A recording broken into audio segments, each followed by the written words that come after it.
Welcome to the Salem Chamber podcast. I'm Tom Hoffert, CEO of the Salem Chamber, and we're pleased to have you listening. Let's jump right in. Today I'm joined by a very prolific community leader, dear friend, and somebody who has quite a story. And the person across from me is Gregg Peterson, who serves as the executive chef at the Kroc Center, a very big leader within that organization, but really has done some special things in our community for a lot of years, building up to something that we undoubtedly need to talk about, and that's the Be-BLAC Foundation and what's occurring with our Black-owned businesses and leadership trajectory. Welcome to the podcast, Gregg Peterson. Thanks, Tom. I'm just happy and excited to be here today. Well, I am equally excited, Gregg. You and I got introduced to you for the first time in the year 1998 while I was working with Mike McLaren right out of undergrad.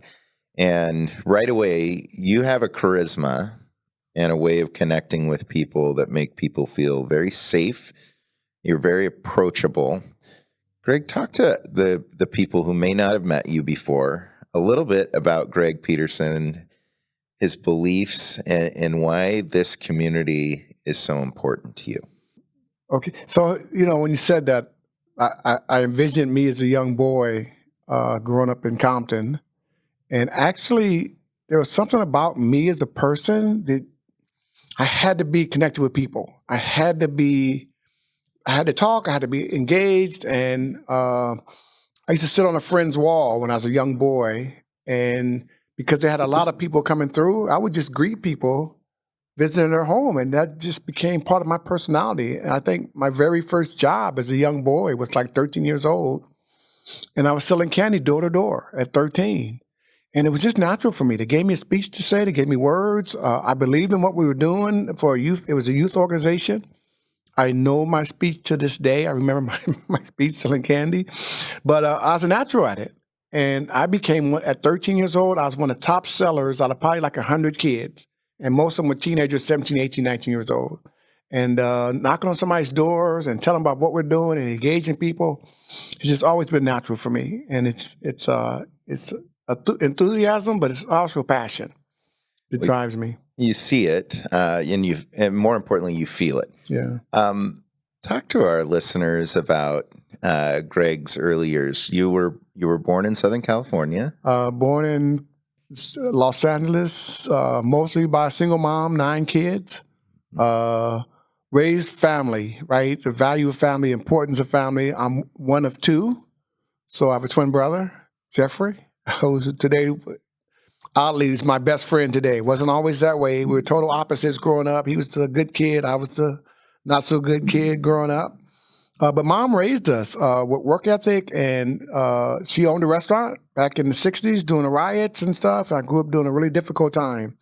And I got to watch my community burnt down and all the business burnt out. And I watched my mom lose her business. But I watched her resolve and her determination to raise her kids, and to raise her kids with a work ethic and a belief, and you can be successful no matter what you do, no matter who stops you. Because during the riots, a lot of racial tension, police violence, and being in the midst of that, living in projects and stuff, it was kind of terrorizing for a young person. They had tanks on the streets and martial law and all this stuff was going on. And you being told you don't fit, you're not good enough, you don't belong in the community that you're raised in. But my mom always raised us to know and believe we do fit and we do belong, and nobody can stop us but us. And she gave us that determination, that drive. All my brothers and sisters are the same way. And it's just the way, the value we was raised with, right? Talk to me about education talk to me about the school you were going to, and a little bit about maybe those formative years. Was school a big part of life for you and your social structure, or was it more home focused? It was just the opposite, Tom. Because of my personality, I was driven to something bigger, and I grew up in a community where I was driven to, I'm gonna say, more to the streets. Mm-hmm. I didn't like school, didn't feel like I belonged in school, and struggled. My twin brother loved school. Me, not so much. And I was driven by my community. I've always worked. I've worked since I was 13 years old. I've always had a job. So when I left that first job, I went to another job. Didn't go to school so much. Actually, at 19 years old, because of my activities in the community, my engagement, found myself in trouble with the law. Mm-hmm. And at 19 years old, got arrested for the first time as an adult and found myself sitting in jail, facing 25 years in prison at 19 years old. And that was the deal they offered me. And they said, if you plead guilty, we'll only give you 25 years. And I'm saying, that's not like a deal. I said, like, what if I don't plead guilty? They say, well, we can give you 10 years for each crime. And they were holding me for 25 counts of burglary. I didn't do any of them. But anyway, so I'm facing that. I'm sitting here, single mom, bail, can't bail me out of jail, hopeful that God's going to take care of you, don't worry. But I'm sitting there facing that. That's when I realized maybe I should go back to school, since maybe I'm going to be here for 25 years. So I actually finished my GED sitting in jail waiting for the outcome of what I was facing. And it kind of changed me, right? It helped me realize that whatever I was doing was the wrong thing, and I was headed the wrong direction. And it wasn't going to be conducive to me having the life that I had hoped for myself. And there's a story that exists out there that's written about a little boy's dream, because at 9 years old, because my mom owned a restaurant, I've always dreamed to own my own restaurant as a little boy. And now I'm sitting in jail at 19 years old, facing 25 years in prison. So there's no reality for that dream to ever exist for me. And I made the determination at that moment that I needed to change something about my life. So I went back to school, I got my GED. I end up not being guilty for 25 crimes, but I did plead guilty to one, to take a lesser charge. Got out of jail, went back to school, studied electronics, and got myself back to work. And I realized that the things I were doing at that time was destructive, and I needed to change my direction. And I think that was a great warning for me, that if you keep heading that direction, that's the direction you're going to go. How did your mom, what role did she play, knowing her son was sitting in a prison cell, not having a great trajectory potentially ahead of him? Talk to me about that relationship with your mother at that point. My mom is the greatest woman in the world. Everybody's gonna say that about their mom. My mom she got gifts on Mother's Day and Father's Day, because she had both roles, and she played both roles well. When she needed to be hard and stern, and she talked about accountability, and you recognize that these are the choices you made, she can speak to you in that tone, but she can also comfort you and hug you and comfort you in that moment. So she was there with me all the way through. And she'd visit me and hang out and just keep encouraging me to help me through it as much as I can. But she loved me through it. But you know, I'm a grown man. You know, suit up, show up. You gotta take stride. What are you gonna do? What's happening? What's the outcome gonna be? That was part of the encouragement, going back to school and finishing and preparing myself. Whatever the outcome is gonna be, what are you gonna do next? What are gonna be your next steps? Right. So she loved me, but she also helped drive me through that. So at what age do you exit prison, Gregg? And by the way, thank you for your vulnerability on this. I actually didn't go to prison. Okay. I actually made a plea deal. Okay. And I did 9 months and in a camp up in Valencia, California. And through my probation, if I completed it, stayed out of trouble, they would expunge my record. So I have no felony records, no charges on my account. And it turned my life around. And I went back to work, studied electronics, got a job, loved what I was doing. I can pretty much do anything if I put my mind to it. And that's what I realized. And in the company I went into, I found that I can elevate throughout companies. I can learn, I can grow. So I worked with a company 3 or 4 years, a company called Compton Industries. We did power conversion units for the military and stuff like that. And I worked myself up from a stockroom to a mechanical inspector, B level.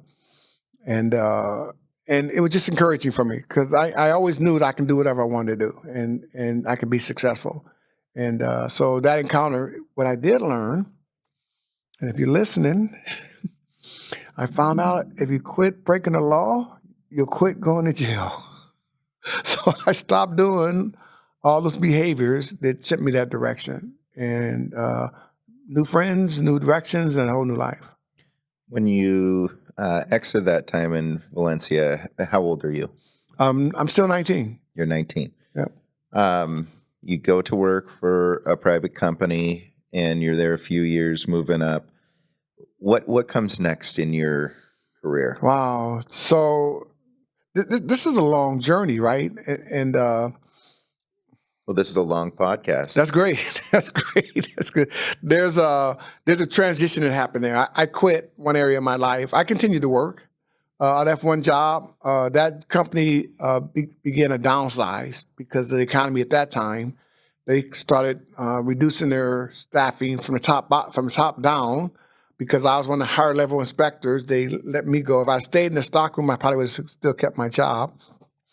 But they reduced their staff. I moved around a little bit, and but what I didn't share about that story was I still had an addiction problem that I didn't do anything with. It was just natural for me. Drinking and drugging and stuff like that was just part of my daily life. So I continued that. I think my alcoholism progressed more. But I end up shortly after that meeting a really nice lady, Gregg Peterson, mother of my daughter, Jessica. And she joined the military and went to Connecticut. So I went to Connecticut, got out of LA, didn't have anything holding me here, moved to Connecticut and got married and started a whole new life. And ended up having a baby girl, which was a blessing for us. But I started a new career. I got into retail. And I went into a convenience store for the first time and loved it. I loved the nightlife. I'm engaging people. That's me. Put me in front of people, let me engage them. I'm selling them something, but it's more customer service. I like taking care of people. So, and then I'm going to learn everything about your process. So I started to elevate myself through their company. Became an assistant manager for them, got moved to a different store and stuff, and found out, hey, I really like this. I like this industry. This is what I want to do. Started with another company, moved to New Haven, Connecticut, started with a different company. I saw a better opportunity for advancement in there. So, but I came in the bottom. I came in as a cook trainee. And but I asked them, hey, I want to learn about your company. So they gave me an opportunity to kind of go through your books, your manuals and procedures and learn about your company. And I said, absolutely. So I started studying successful convenience store company. So before I knew it, I was like a head cook. I was running a little kitchen within 2 months. 3 months, I was assistant manager, right? 6 months, I made manager trainee and worked for this company, I'm a manager trainee. So they take me to a store down the street and I'm a manager trainee and they train me for like 6 days as a manager trainee. So I'm learning the whole manager operations. And then my trainer says, okay, I'll see you later. I say, like, where are you going? She said, well, we're like done with training. I said, what's that mean? She said, well, this is your store. I said, why? Wait, I don't think I'm ready. So they gave me my first store. So within like a year, I was managing my first convenience store. And it was called Grand Avenue. It was probably the worst store in the chain, in the worst neighborhood. It was like back in my neighborhood, back in Compton again, a lot of theft, a lot of crime and stuff going on. And what I recognized in that also, a lot of neglect. A lot of neglect on the employees there and the staff there because nobody cared. And the business can't be successful if nobody cares. And so this is my store. And I took over. I immediately identified that there were two people there who had value but weren't valued. They were just grunts. And they were required to do all the work with none of the rewards. So Zoraida Nueves and Antoine Scott, just two young people who just would do anything for you, but they didn't treat them with any respect. So I promoted both of them. I made them both assistant managers, and they became my team. And we took that store, Grand Avenue, which was the worst store, had the highest rank in the company out of 80 stores. And within 3 months, I maxed my bonus and turned that store completely around and elevated with my staff. And for the next 3 quarters, I maxed bonus and turning that store around, reducing shrink, building sales, bringing value back to that community, to that neighborhood, and valuing the employees that we had there. And so what, 9 months later, my boss comes to me and says, we want to offer you a district manager's job. I said, no, no, I'm good. My store's running great. I got a great staff. I got great employees. And why would I want to change this? Everything, I'm making a decent salary back in those days. There's nothing that I want to change. And he said, well, if you don't, the opportunity might not come again. And they would offer me 6 stores. They wanted me to run 6 convenience stores. And I didn't know if I was ready for that responsibility. But then when he said, well, it may not come back, then I reconsidered. So within a year, I went from a cook trainee to a district manager. And I'm running 6 convenience stores on the East Coast. And I'm traveling around Connecticut, maybe 150-mile radius where my 6 stores were. I had 18 management staff, 74 employees, and these 6 stores. I'm driving around Connecticut. So, funny story. This is my first time in Connecticut too, though, right? And really experiencing Connecticut. And now we're in the winter months. And I've never really driven in snow. I'm from Compton. We don't have snow in Compton, not that kind. So I'm in a company car, and I experienced snow for the first time. And I get on the highway, and I hit a car. So I crashed a brand new company car. So, okay, it was dismissed. And so I got another car. And my wife and I was driving to work, and she hit a patch of snow in front of me, and she slid. I was right behind her. I hit a patch of snow. I slid. I hit her in the back. She hit another car. The police came to the scene. They hit the same patch of snow. They slid, and they came up on me. So it's like a no fault, but not with my company. So now I'm Crash Peterson. So now I got two crashes. They say, hey, you're doing a great job. We really appreciate what you're doing, but if you crash another car, you're done. So, but it was a great company. I stayed there 3 years, and I really love what I was doing. I love who I was working with, and but my wife, this was before my daughter was born. I had an unfortunate account with that company where I hired a manager to run a store, and this is unfortunate. So I hired a manager, and he had missed a deposit, and we have deposit tracking. And so my boss required me to do what we do, is investigate. But at the same time, my wife's in the hospital, and I'm going to go see her, take care of her. The manager states that the money's there. I guarantee the money's there. Don't worry about it. It's almost 5 o'clock. There's no way to track it through the bank and stuff like that. So I tell my boss, hey, he says the money's there. There's nothing I can do. I'm on my way to go see my wife in the hospital. I'll take care of it on Monday. And my boss told me, well, if it's not there, you're going to be fired. And you're responsible for it. I said, it's okay. My wife's in the hospital. I'm going to take care of my wife right now, and we'll take care of the money on Monday. Well, the money wasn't there. The guy didn't deposit it. We went through the process. We fired him. We got rid of him. And my boss knew he couldn't fire me, but he demoted me. So he put me back into a store. And they put me into a flagship store. They built their first large convenience store. It was the first one with the car wash and double gas stations, all the food services and stuff. I got to actually go watch and help build the store and design it. So I got demoted. They kept my salary the same, so I didn't lose money. I went from 6 stores to 1. I got to actually build it. I got to move to a whole different neighborhood, moved into a brand new condo, really nice house. I'm seeing this as a reward. I didn't see anything bad about it. And so I just went with the flow. And I went open this flagship store. There's a long story on the other side of that flagship store that I'll share somewhere in here.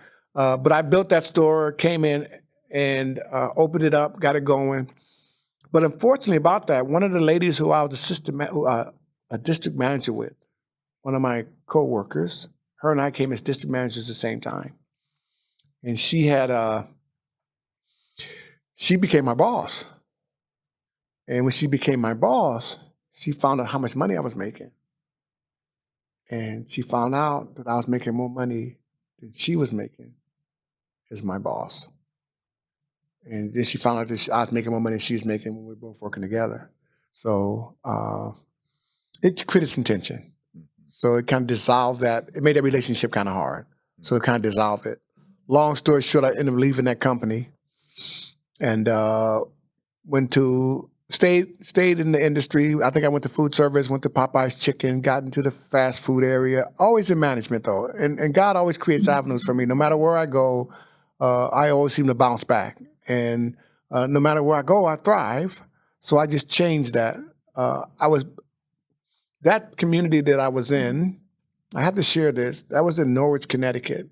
When I was there, my brother Robert came to visit me. My brother Robert left Compton because he was struggling the same way I was struggling with the drugs and the crime and all that stuff. And he got to come to Norwich and stay with me for a little while and be with my wife and watch me as I was thriving, doing what I was doing successfully. And that encouraged him.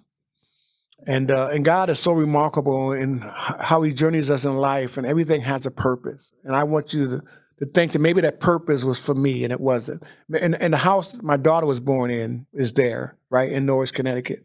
And I got to take my daughter back there a few years ago for the first time to see the house she was born in, and I got a picture of that.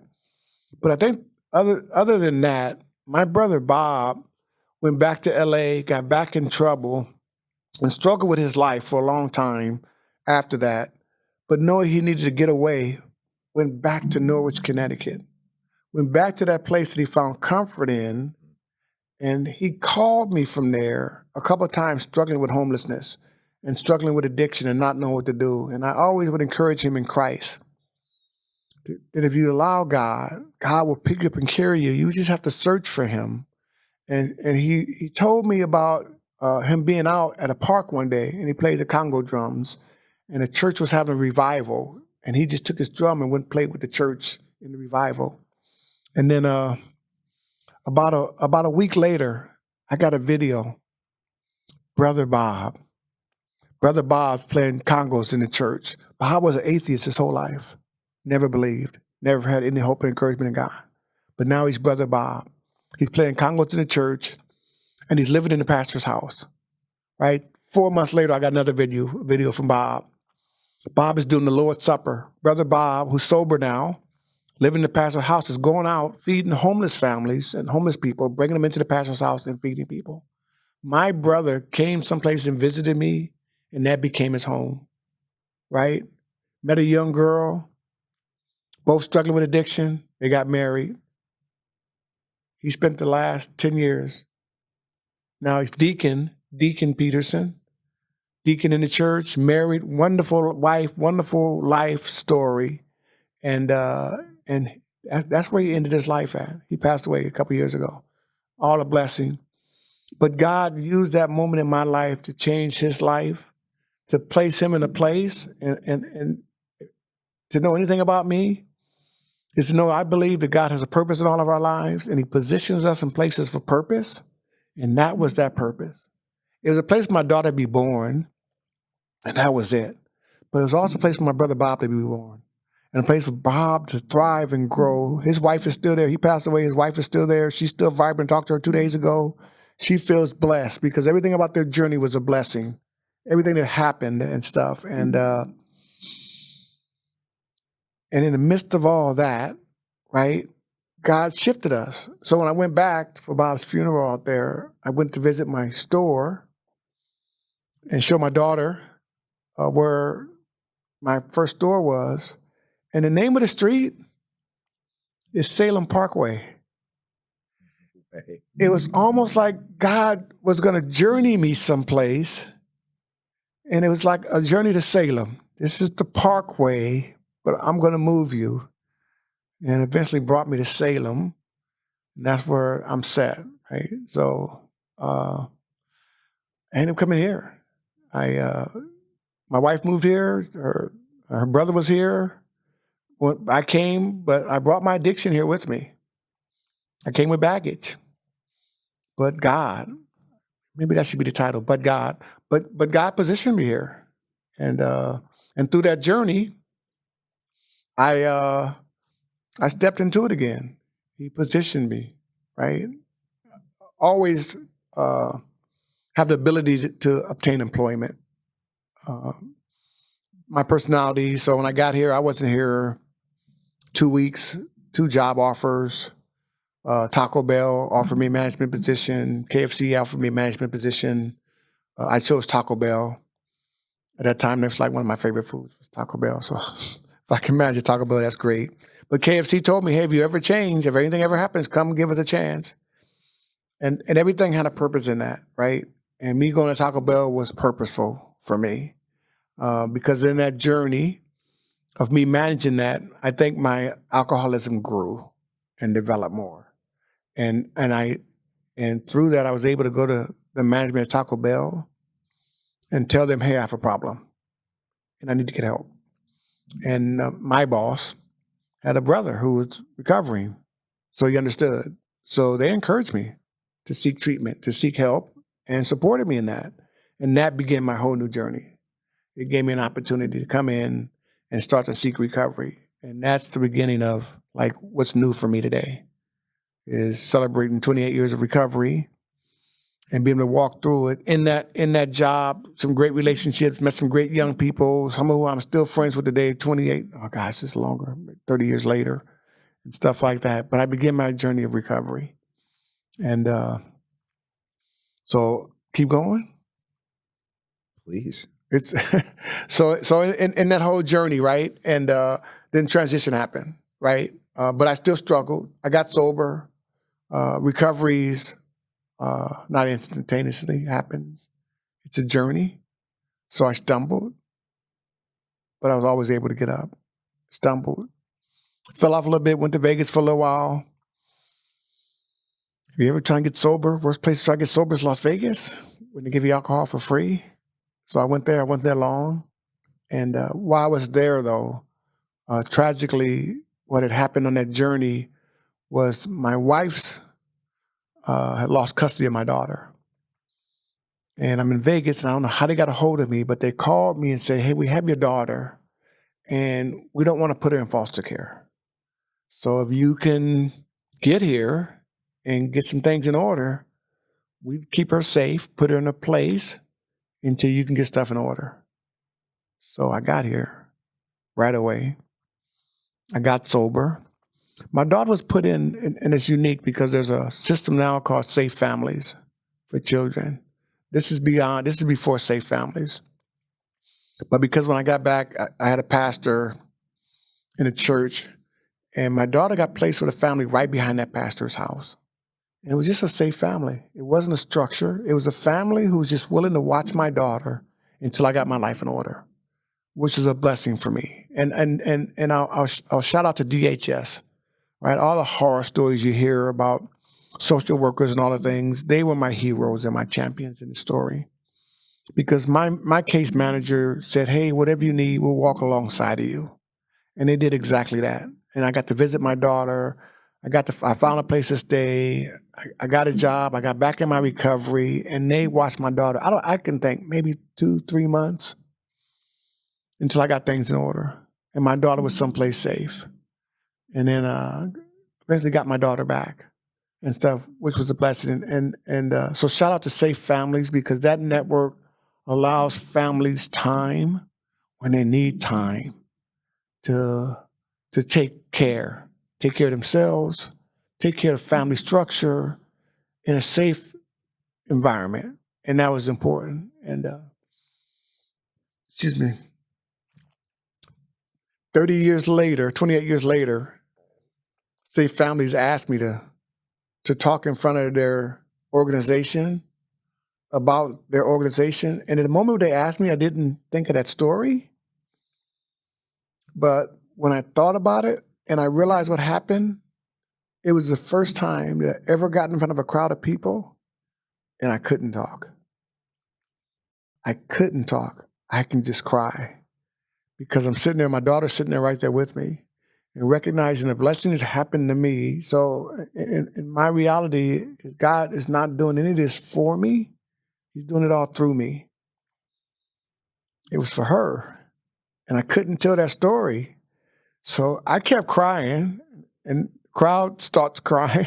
So I told Jessica, you're going to have to do this for me. I can't. I couldn't tell the story about what happened. But I just want to say that sometimes we all need help. And sometimes we don't know where to go. But God will always provide a space for us to get to. And that was what happened for me in that moment. So anyway, I had to share that in content of what happened. But that was the beginning of my journey, right? I got sober. And I ended up at Taco Time, Salem Center Mall. Left Taco Bell, something transpired or something happened, or I couldn't get sober. I just stumbled a little bit. Got into Taco Time, ended up at Salem Center Mall, Taco Time. A great company. But I found First Baptist Church across the street. And I wanted my daughter to have a different structure because I had found God now. And I wanted to help build her foundation in Christ. So I went to First Baptist, and I'm making an income, but we're struggling, right? We're barely making it. But they were able to give me scholarships. So I got to get my daughter in private Christian school, get her a foundation in Christ. And that was a blessing for me because I go to work, right? Walk across the street, drop my daughter for school and stuff. She'd come out, hang out with me in the restaurant. It was perfect. And it began that journey of recovery for me. And everything that existed from that moment on was like another beacon of light happening on this journey. I look at my life as God places people in your life as beacons. And there's individuals He places at specific times in our life that shines light at that moment, just for that moment. So sitting at Taco Time, my daughter said, I got these guys come in, and it's about 12 of them, and they're meeting weekly in the mall. And this guy comes to my counter. He's got my energy, my enthusiasm. And I asked him, where's all your joy come from? He says, I'm just a contagious Christian. And I'm saying, well, what are you guys doing? And they were doing Promise Keepers, which was a movement years ago in men's ministry. And they said, come join us. And I said, I can't. I'm working. You guys meet at lunch. I can't meet at lunch. But I prayed about it. And something happened in that journey where I was able to hire a really good friend of mine, bring a friend of mine over there to work for me, where I was able to meet with those guys. And it was 12 guys, and Day Springs Church, Don Jensen, Don Harriet, Chuck Sides, a whole bunch of great guys just meeting and sharing God together.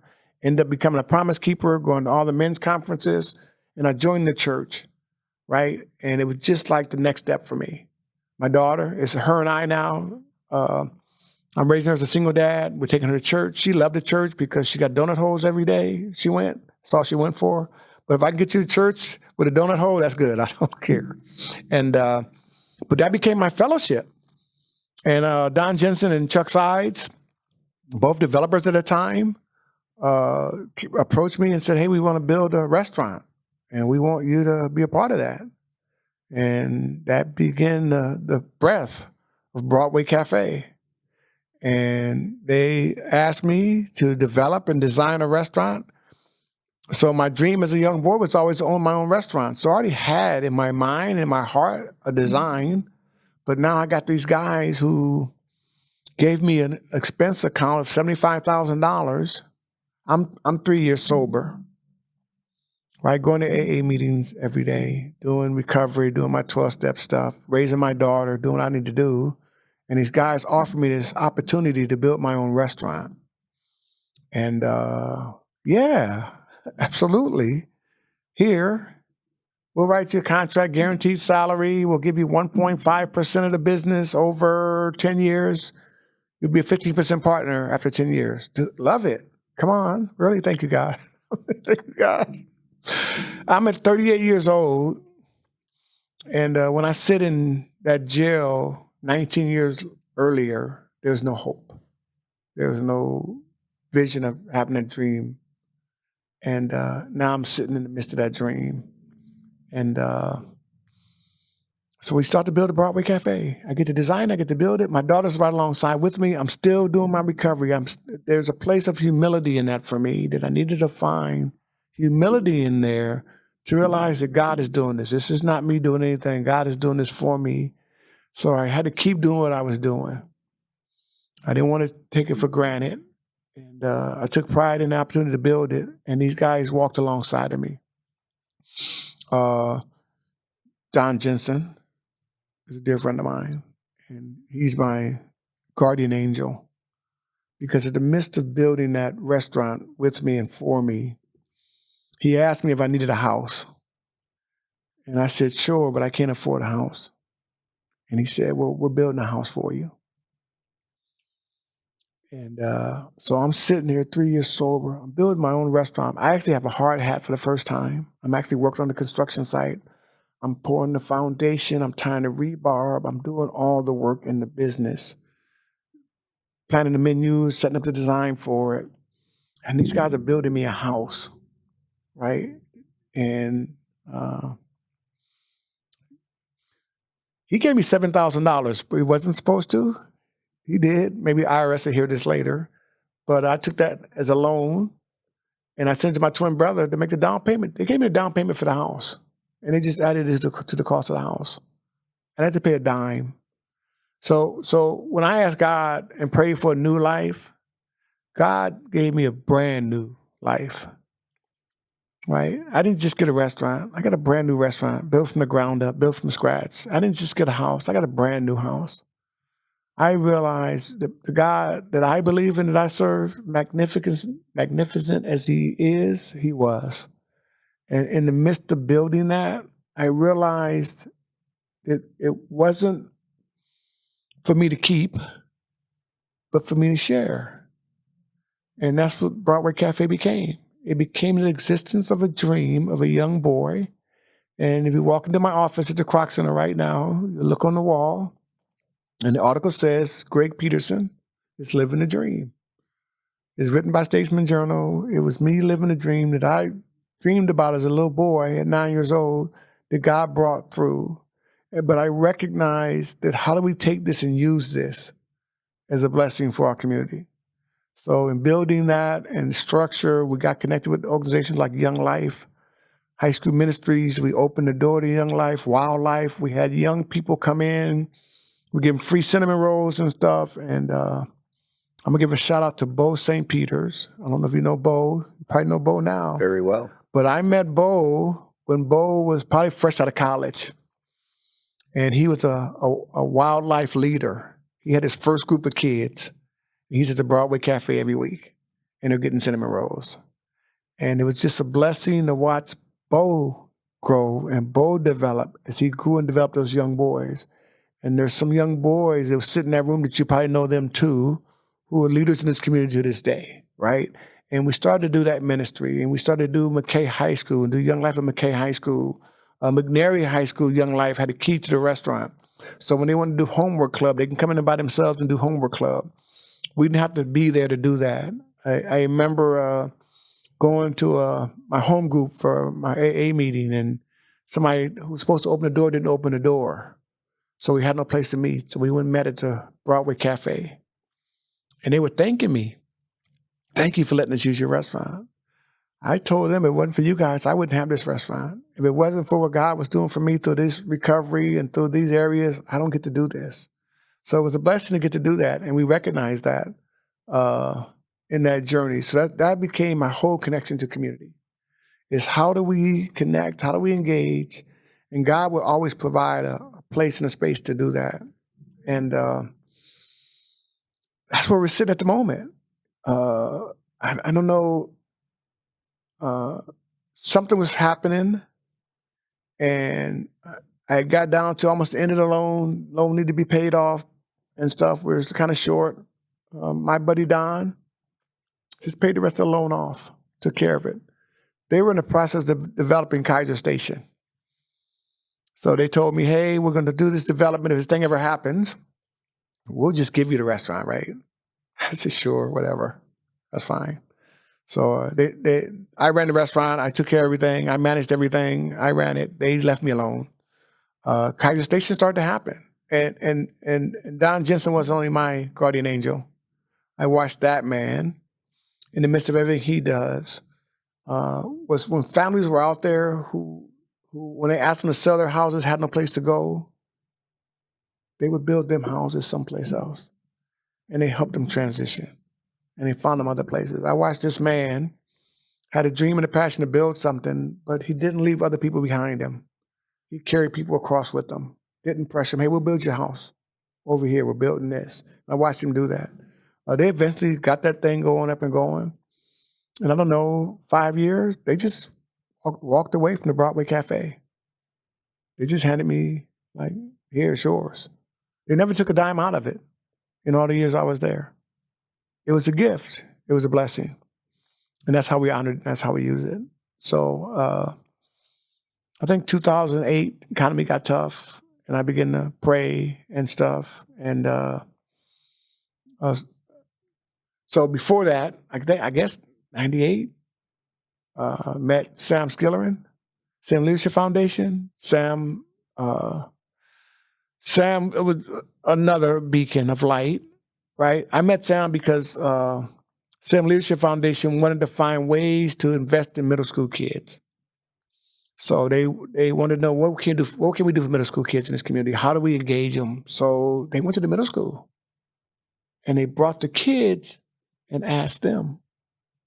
So they had like a 3-day event where they brought middle school kids to the old senior place and they asked kids questions all day. What do you want? What a concept. We do work all day long in these communities about kids and about things. We never ask the people who it actually impacts. But 20-something years ago, they were asking kids, what can we do for you? What do you guys need? And that touched my heart so much that I want to be a part of that. I want to be a part of an organization that actually reaches out to the community, that goes out and brings the community in and engages them. So that's how I got involved with Salem Leadership Foundation. And that's how I met Mike McLaren, because Mike was on their board. And we went out to YWAM and did their obstacle course out there. And I met a group of great leaders in this community who were actually doing the work. You know, we can sit back often and we can sit back and wait for opportunities to come to us or things to come to us. But these were leaders who are actually going out in the community and engaging the community, who are actively involved in what needed to be done. And I'm not that person. I went to my neighbor's house and sit on his wall because I know there were people there. We got to go where the people are sometime. Sometimes we got to sit in the place where they are and be present and wait for them to come. And that's what these leaders were doing. They were going out, they were sitting, and they were in the places where the needs were, and they were meeting the needs. And if I do anything in my life today, it's being more active and reaching out. It's outreach. It's going where the needs are. And through Sam Skillerin, Mike McLaren, got involved in the Chamber of Commerce, got involved in the business side, got to learn the influence that an organization like the Chamber has in a community, the impact it can have on small businesses and stuff, how we legislate change, how we make things happen. That was all new. But I think the most valuable thing I got from the Chamber of Commerce was Leadership Salem. It was actively getting to go out and participate with 30 other leaders and learn about the city you live in. How do you, gosh, I almost want to get biblical about something I'm thinking. I won't go there yet. But there's education that needs to happen before we can fix something. You know, there's a lot of conversations about we need to fix this or change that or move this. How do we know what to fix or change until we get in the midst of it and find out what it is? How does it exist already? What is it built from? Once we get inside of a structure, then we can determine what needs to be changed.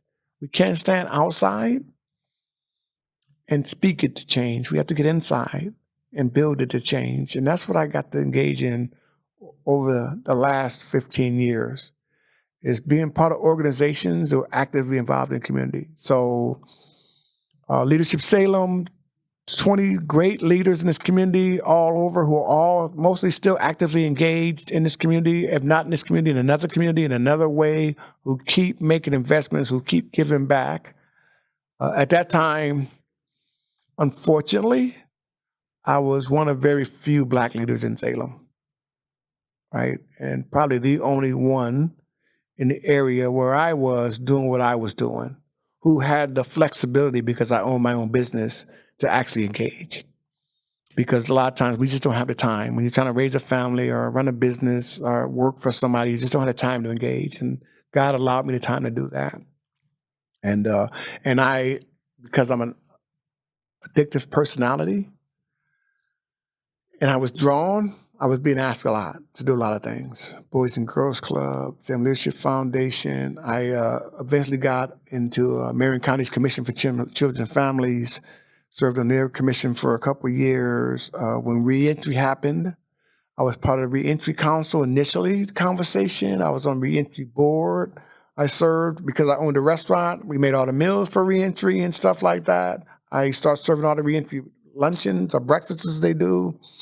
I became the president for the NAACP because there was no other Black leadership. How do we engage within our own communities and bring and build leaders within our own community? I remember when you were here, when Wachovia Bank came. Wachovia came here, later became Wells Fargo. Wachovia came to the Chamber of Commerce and was looking for, where's the diverse community at in Salem? Where's your populations at? And Mike sent them to me at the Broadway Cafe and asked me, where's the Black community at? And honestly, I didn't see a whole Black community either, because it was not like a Black neighborhood. It's not like a Black place you can go. So I was able to convene about 20 leaders from the Black community for the first time in my engagement in Salem at the Broadway Cafe. And we brought those leaders and met them with Wachovia and stuff and introduced what they were trying to do as an organization and stuff. But then it planted that seed for me to make that connection within my own community. And how do we develop leadership within our own communities and stuff like that? So that's when I begun to serve as the first treasurer and then vice president and then president of the NAACP. And start engaging our own community and then start investing in our kids and stuff. And in those areas is when I actually began to educate myself about some of the disparities that exist within minority communities. You know, I didn't know about an achievement gap. I didn't know about the inequities that exist within systems of education that makes it more challenging for kids and people who learn at different levels. I wasn't aware of that, right? I thought we created our own barriers. I can tell you all kind of stories later about slavery and my grandfather and all those other things, but it was all learned things I learned by engaging in community because I seek to know more. I seek to engage more. But when I started recognizing the disparities that existed within our schools, and then I recognized within our own communities that Black leaders didn't feel connected to Salem. They didn't feel part of. So as an organization, we launched our first Freedom Fund banquet. And Freedom Fund banquet was an opportunity for us to generate revenue for ourselves as an organization for our youth engagement. So we ran a youth conference we did every year. It's called AAYLC, African American Youth Leadership Conference. We wanted to make sure with the disparities that exist within our school systems, and we didn't see the encouragement for college, that we took upon our own selves to develop and start college tours for our kids, middle school and high schools.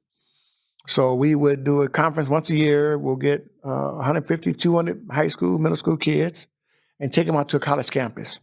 But we had to bring in leaders who looked like them because they just didn't exist that much in Salem. So we brought in Black professionals and Black doctors and we did workshops to encourage our kids about the opportunities for college, to do it on a college campus in the midst of a college day. So it was an experience. So a middle school child from the 6th grade can go to a conference every year until the 12th grade. And we wanted them to have that opportunity. And I know for a fact it changed our success rate within our school systems, right? Because of partners like Cynthia Richardson, who was the principal at that time, who was my assistant, or my vice president for the NAACP. She became director for diversity and inclusion for Salem Kaiser.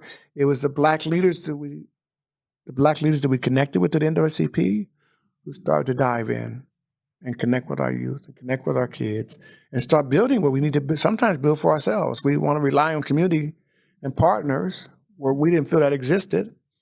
We had to do some work ourselves. But we also did, though, we took the opportunity where I felt comfortable in Salem, where I felt I was engaged, where I felt like I fit and I belong. I took those relationships and brought them to our Freedom Fund banquet. So I asked the Chamber of Commerce, I asked the Sheriff's Department, I asked the Police Department, I asked the mayor and city council people, will you come to our banquet?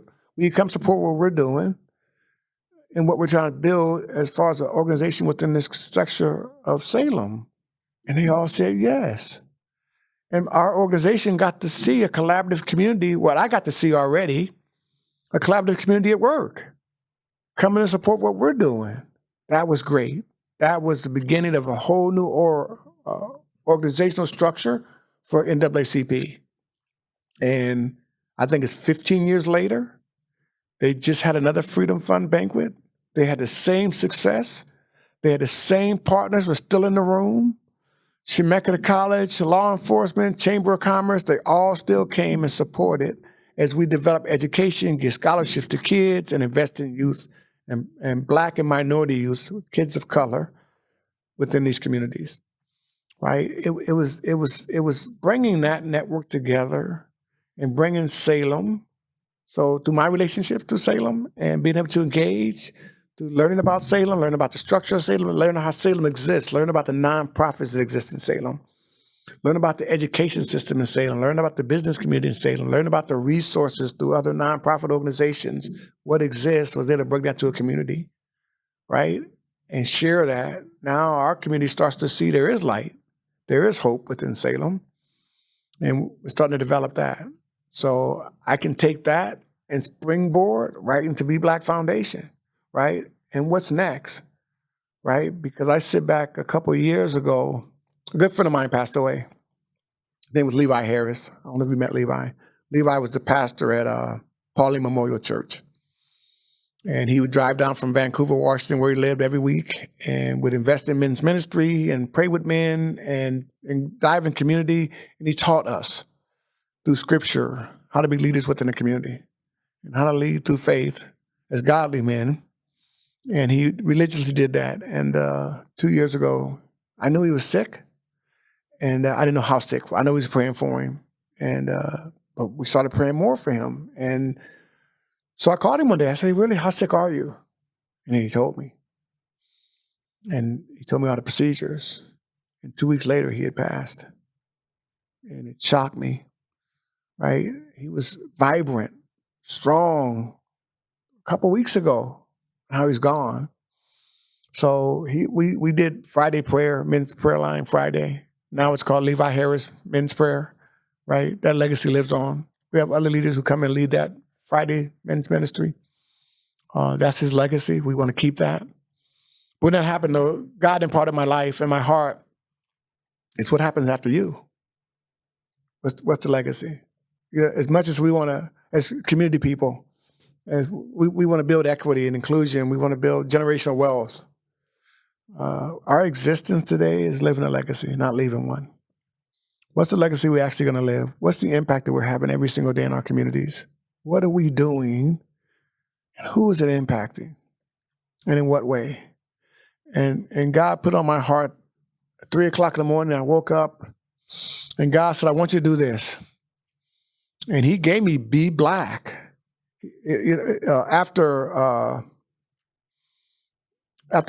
After George Floyd and all the rallies and stuff that existed, I'm gonna give a shout out to Gregg Simpson. Gregg Simpson came out, young guy. I've known Gregg Simpson since he was a little boy. His mom works for me. His mom's been working for me 28 years. I've had 5 businesses that I've ran, owned, or managed in the last 28 years, and she's been at every single one of them. She's at the Kroc Center right now. And places I went to, I went to Sherry's for a small stint. I brought her to Sherry's. She's still there too. She does them both. But I helped raise her kids because they were like my kids. And Gregg was one of those. And I told Gregg last week, I've always watched you but I didn't see you until Black Lives Matter. I didn't see him until he was able to galvanize a community around a cause. And he brought more people out to that Capitol at a rally that's ever been done in the history of Salem. And he spoke with a passion and a care and a motivation like from my heart that remotivated me. It gave me a new hope that now the next generation sees what actually exists out there, and maybe they're ready to step into this, right? So I got to come out and speak out there with him and stuff. And I got to see where he was and what his leadership was. And 2 weeks ago, I called him and I told him a story that he didn't know. But I became stagnant a little bit, working, doing the work thing and still trying to invest, but kind of stepped away from community some. We do so much. And but when I heard him and watched him, and I heard the conversation about Black Lives Matter, and he started a structure called SOS, Save Ourselves. He wanted to find a structure to develop it in Black communities for Black communities to save themselves. And he had some medical issues that happened, had to step away a little bit. But the premise of that was important. Because as much as we need to have our voices heard, what's the action afterwards? We have to be able to dive into communities. We have to engage in to make things happen. We can't stand on the outside. It's again sitting on that wall, going to places where things need to happen. We need to go and make things happen. Where does that exist at? And that premise came back to me later when God woke me at 3 o'clock in the morning. It was the same thing. That if we're going to make investments in Black communities, Black leaders need to make Black investments in our own communities. We can rely on other people, but it's not going to change unless we actually actively get involved and change ourselves. There's a video you can go back. It's called the Rainbow Coalition. It's 1978. So if you Google Rainbow Coalition 1978, you'll see a protest. I think it's in Chicago. And if you look at the images, it's Blacks, whites, and Puerto Ricans. It looks exactly the same as Black Lives Matter over the exact same issue 50 years ago. So here we are 50 years later fighting the same battle. 50 years ago, systems broke that down. They murdered and killed leaders. They killed pastors and families, and everybody stopped. They scared them away, and it just died off. So here we are 50 years later. What do we do now? Do we wait another 50 years for this to happen again? Or do we engage and change it?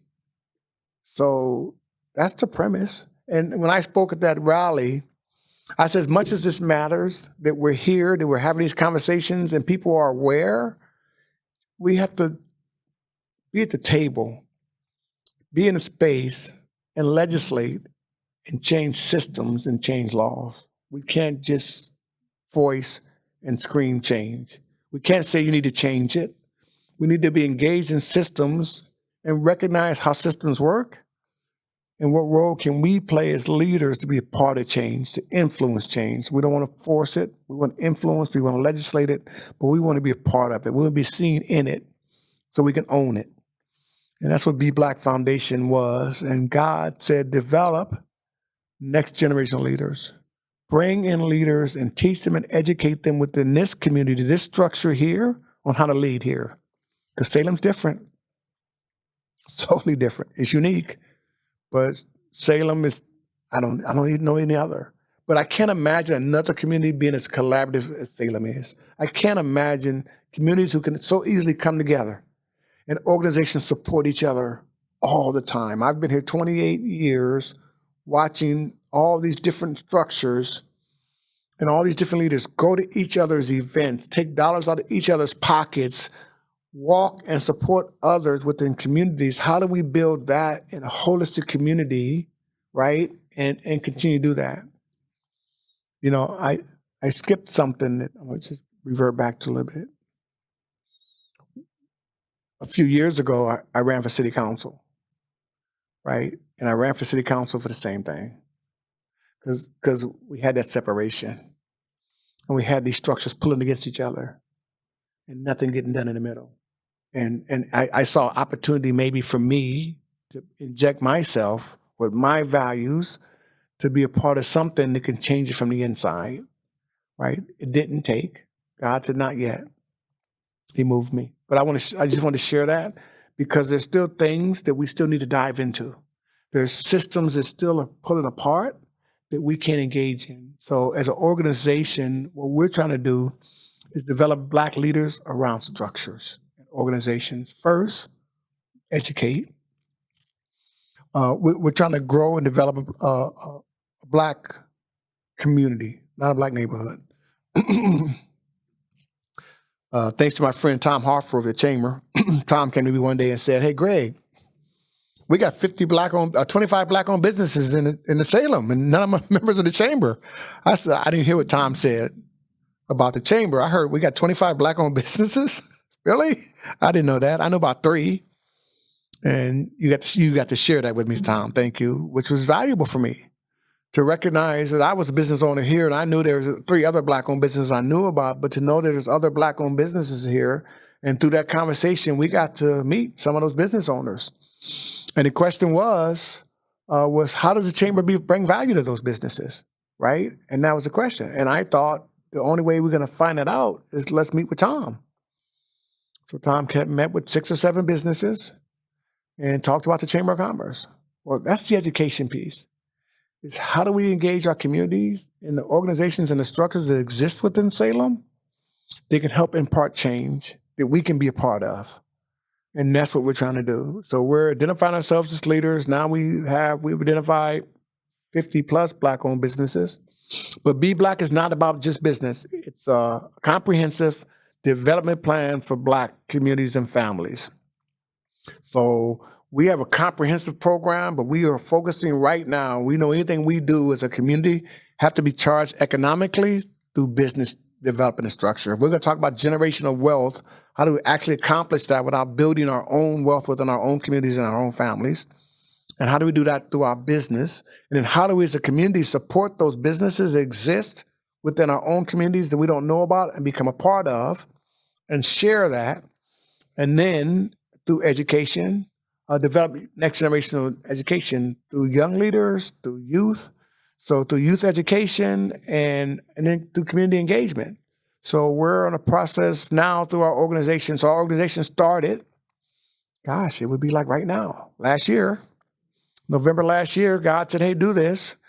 And gave me a vision. And I was able to call 20 leaders who I knew in the community who were actively involved. I knew 20 leaders from the Black community who, if I called them and served them prime rib, they would come. So we had a prime rib dinner. We all came out.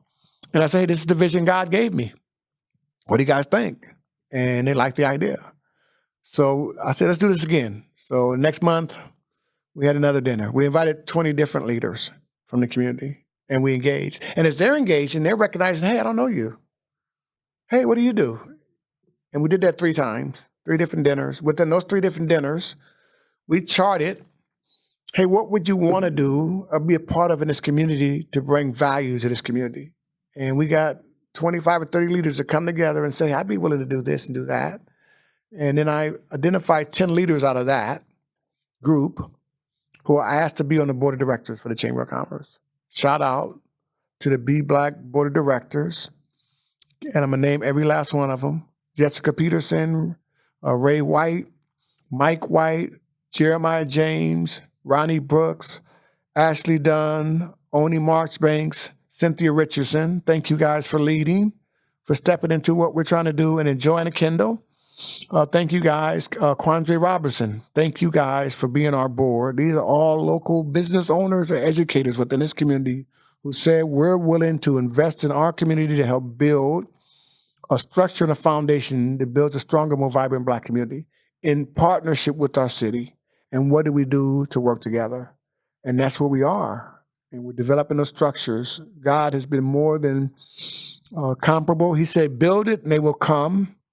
Oh, so we launched our organization in January of 2023.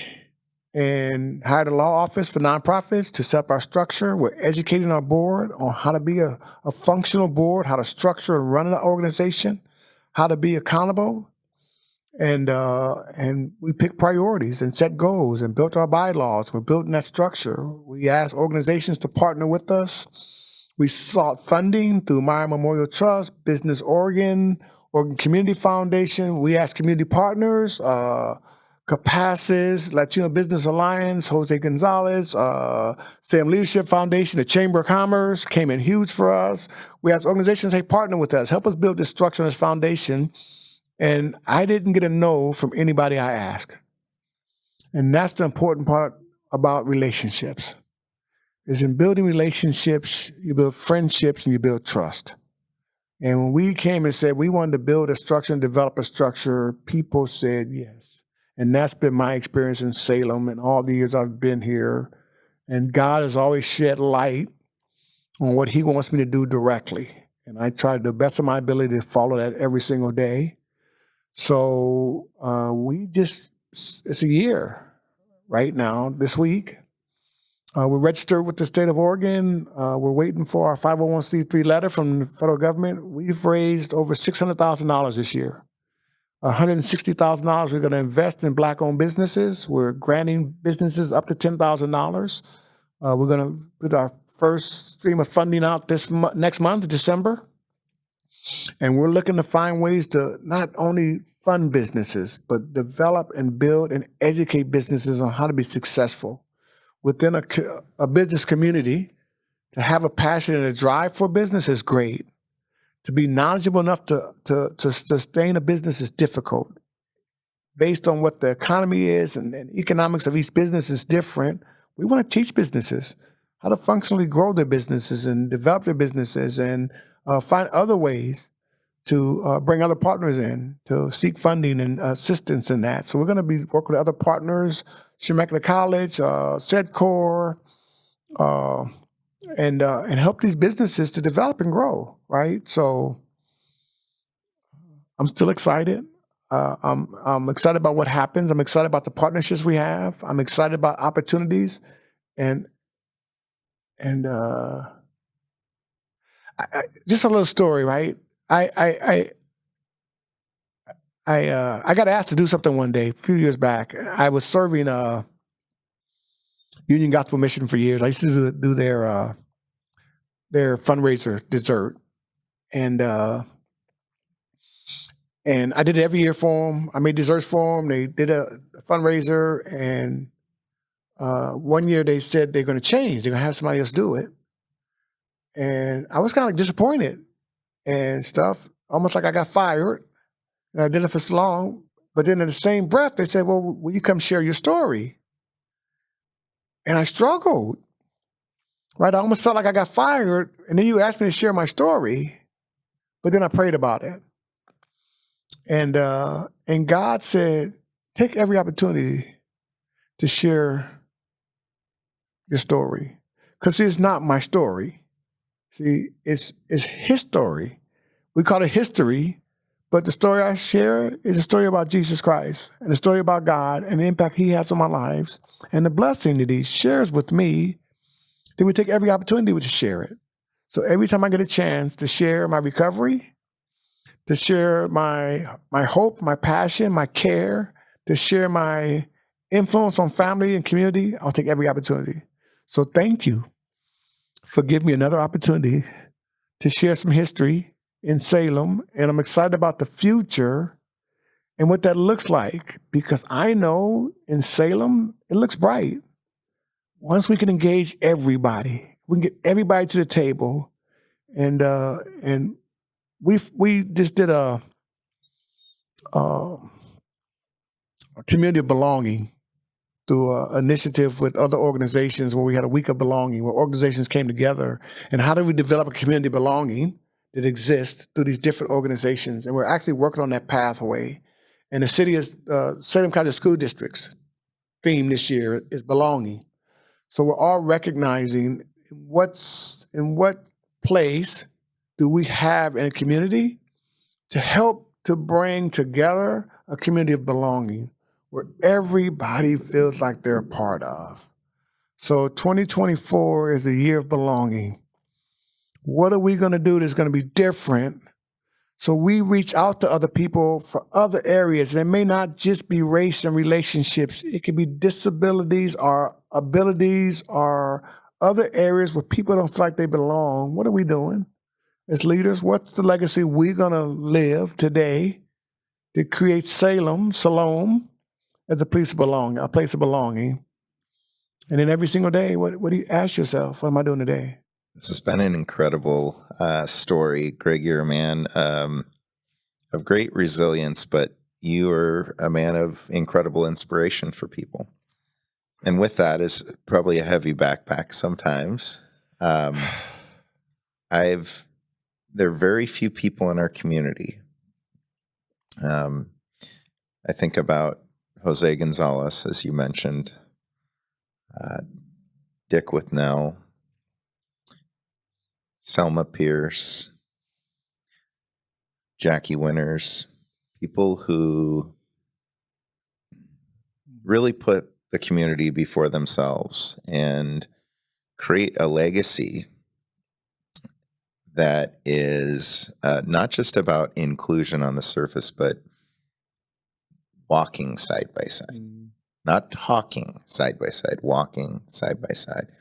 And you've inspired a number of leaders to want to come to the table with the Be-BLAC Foundation.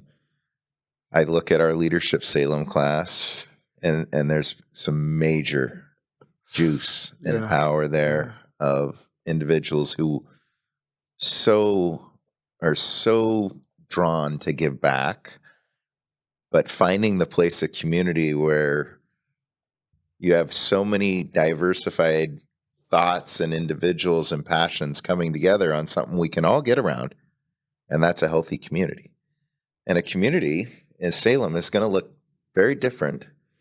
I love what you brought up. It was January of 2019 when we had that conversation. You said, Tom, how many Black-owned businesses are there in Salem? And I think you had thought there were maybe about 10, 12 something. And I had put together a list because it's important for me, from my lens coming into the chamber, to understand the businesses in our community. And one thing that almost every one of them has in common is they're small business. These aren't large, huge companies that you're not connected to the ownership, or, it's out of state. These are Salem-based companies. And the number was 23 in 2019. And now today you tell me we're over 50. You can imagine how much hope and what that fills inside of me, because to me, a chamber of commerce is but one center where people can draw together. And we're heavily focused on the economic ecosystem, i.e., making sure people are receiving paychecks. Yeah. That people can live with dignity and aspire for bigger things. This community is going to look very different in the future, and it's going to be based on having people have a voice and being involved. Tell me a little bit about something you're really excited about that you see coming that maybe Salem hasn't seen yet. I'm excited about next generation leaders, right? I'm excited about the young people who, from all areas of community, who want to have a voice, who want to be heard and seen and present, right? And encouraged by new leadership styles and I studied the 1 Minute Manager years ago. It's like the #1 manager book, and it's old. There's new techniques and new systems. I don't know all of it. I'm encouraged about new thoughts and new ideas, new wisdom to come from next generation. I'm encouraged that I can actually right now, I can step away from my foundation that's only a year old and know that I got leaders who are ready to lead that, to take that, right?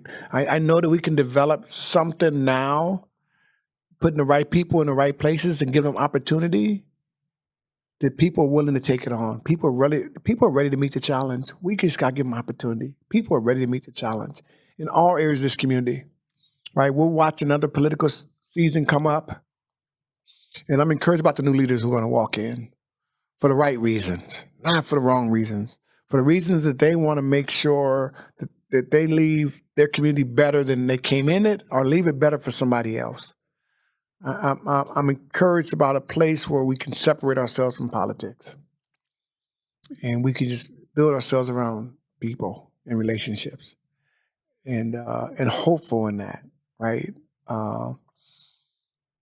I you know I get to sit down with some of these small businesses and talk to them and help educate them on how to run their businesses. I'm excited about all these young people who still are encouraged about starting their own business, who still have these hopes and these desires to be entrepreneurs and have an impact in the communities. There's a young gentleman who just opened a coffee shop, Kingdom City Coffee. Devin Brown. Yeah. He was my employee for 2 years. Did you know Devin worked for me? I didn't know that at all. What an incredible young man. He and his wife. I didn't know that at all. Encouraged by his drive and determination to do something. And groundedness and understanding of family and dreaming big. And I get to see that a lot now. And it's because we're present. Because we're available, and we say, hey, come, we'll sit back and we'll spend time with you. We'll listen to you. I got Devin connected with Dean over at Willamette Workforce Partnership. Sure. Right? So we're hoping to fund him in some of our grants. Willamette Workforce Partnership has a grant that they can pay $5 off a wage and stuff. That all helps these small businesses. I'm excited about the future of business in Salem and what happens. I'm excited about the opportunity for partnerships and collaboration that exists within Salem. I was really excited about this year's class, Leadership Salem, right? Because of the diversity that sits there, because of the leaders that sit in that room, not just for those leaders, but for those leaders who get to be around those leaders. Because we get to share culture, right? And we need to create, we get to create space where that exists. I'm excited about the opportunity to continue to create space where we can come together, right? I got to say this real loud. Right, I'm at the Kroc Center, Salvation Army, and I in all that, I don't want to ever take for granted the opportunities they allow me to be a part of this community, to be where I am, because of the leadership there, to allow me to be in a space where I can lead in this community and allow me the freedom to do that. We've been really successful in taking my department there and turning that department around and making it the most successful department ever in the history of the Kroc Center. But that's because they allow me freedom and they allow me space. Imagine what our community looks like when we allow people space and freedom to be creative. And then I get the opportunity to use that space any way I need to keep developing those relationships. And we're looking at other partnerships with Marion Pope Early Learning Hub to create parenting classes for families and places, to develop through the Kroc Center to have a GED class, a place that kids can come to and have a healthy environment they feel safe in, where they may not feel safe in some environments, to come and maybe continue their education, but then to have other programs that exist there, like the Rebound program, that actually invest in young people and help them to find career paths and stuff and bring people alongside of them. And to have a community center where families can come together and kids can come together and they're received equally, right? To be in that environment is important. And this is my 5th year there. And to be a part of every conversation and every opportunity, we get to build more partnerships there with the Salvation Army and the Kroc Centers, becoming part of that collaborative conversation around what can we do as a community. Jason Ramos, who runs Family Services, has a structure there. And I'm going to say this, and I don't want to dismiss anybody, but it's the most impactful space I've been in Salem in 30 years, because they'll have 60 leaders in a room talking about resources. It's called Salem Collaborative. It meets once a month on the 3rd Wednesday of the month at the Kroc Center, and there's 60 providers, but they're not executive people high level, they're groundwork people. They're the people who are in the community connecting with the families and right on the ground doing the work. Who knows? And they share resources. And I sit in that room one day and a kid needed glasses. And they said, hey, we got glasses. Oh, but if you call here, you can get glasses over here. Well, I got a kid who needs shoes. Oh, you can go here and get shoes and stuff. And this structure happens. But it's people who are connecting directly to services with families that exist. And to have that space is one of the most remarkable spaces to be in. I've sit on the board of directors for, Commission for Children and Families. Commission for Children and Families was great. But it was the chief of police, the head sheriff, the CEO for Salem Hospital, the superintendent for schools. They're all sitting in offices, maybe they're not. But to see people who are actually on the ground every day, who are doing the work every day, was impactful for me. And to see that space. How do we create more of those spaces where people are actively involving? So if you don't have somebody from your organization come in there sharing, we all should. Right? And you can go, Jason Ramos, Salvation Army, connect with him, Salem Kaiser Collaborative, connect with the Kroc Center. We need to get more people in those spaces where when the need exists so big still in the midst of homelessness and misfortune from families and food insecurities and job insecurities, and the resources are available, right? This is like a resource network. How do we share more of that information, right? I've taken from that structure myself, taken information to my church. So now my church has a resource table, right? Excited. I'm always excited about the opportunity, man. I'm always excited about what's next, right? I can stop at any moment. I can pray and ask God, what do you want me to do now? And get a vision that there's always something we can do, man. And I don't know. I don't know until the day He says, hey, I'm calling you home. I'm just excited I get to do this, man. We get to, right? It's not we have to. It's not we need to. I think it's a privilege. It is a privilege to serve. Yeah, we get to do this, right? And then He provides everything we need in the midst of that. How do we take that for granted, right? So I don't know. I wake up every morning excited about what's next and stuff and the opportunities. So. Well, I share your excitement, Greg. I will say it's been a profound honor to work with you in the past, but you and I look out the windshield. That's right. We're looking forward, and I know you're working on your golf game a little and getting a little bit of downtime, hopefully. You've done incredible things here. But I think what you are going to do ahead is going to be equally important. And I love how you speak to people with a true heart and become very personable to people who want to see leadership, long for leadership, and want to see a pathway for themselves to eventually, maybe they can be modeling a little bit of Gregg Peterson in life. And I thank you very much for that. This organization thanks you very much for that. But Gregg, it's really the community that thanks you.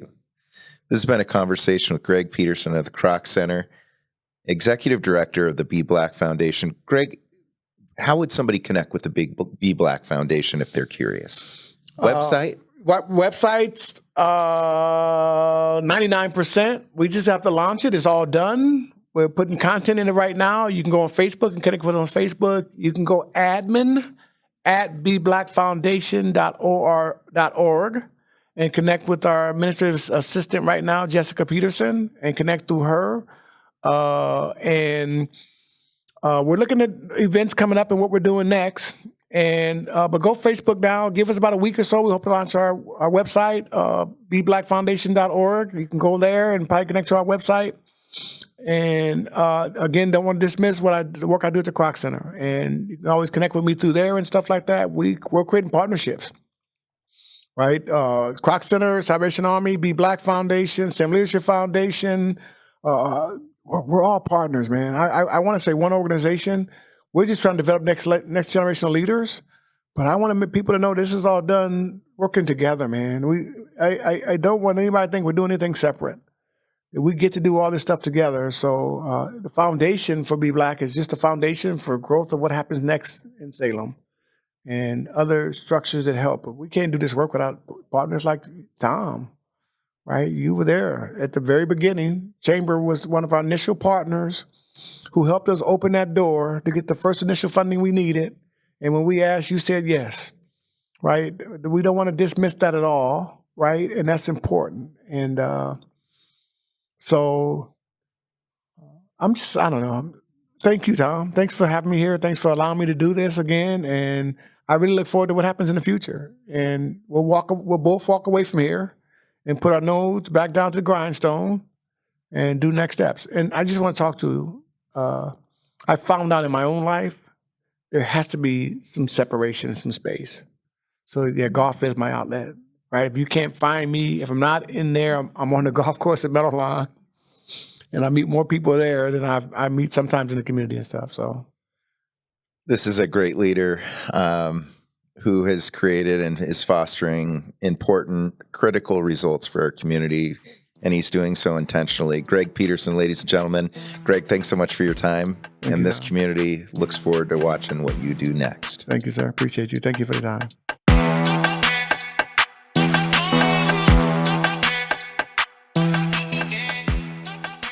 Thank you for listening to this episode of the Salem Chamber podcast.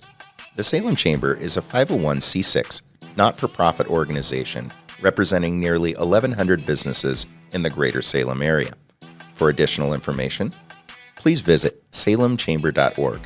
This has been a production of Dan Johnson and Lena Prine on the Salem Chamber's professional staff team.